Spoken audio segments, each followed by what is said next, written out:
Behind me appears to be just another 17th century canal house in Amsterdam, but it's much more than that. It was a clandestine Catholic church.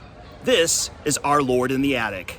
This canal house was built in 1630 in the heart of Amsterdam. During the Protestant Reformation here, it was illegal to practice Catholicism. So the owner of the house, a wealthy merchant, Jan Hartman, built a hidden Catholic church in the top 3 floors of his tall, narrow home. Work began in 1661 and was completed in 1663. Worshippers climbed these narrow stairs to get into the church, which could hold around 150 people. This part of the house was gutted, and the original floors were cut away to create the open space. Gallery-style balconies were added to hold as many people as possible.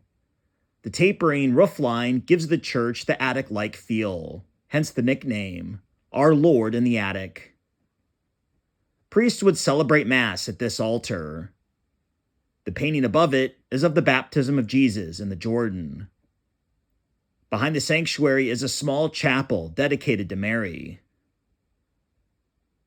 The resident priest lived in this modest room near the church, fitted with a cupboard bed. The priest vested and prepared for Mass in this sacristy. Baptisms were done in this simple baptistry. Confessions were heard in this confessional, next to the baptistry. By the mid-19th century, Catholics could practice openly again.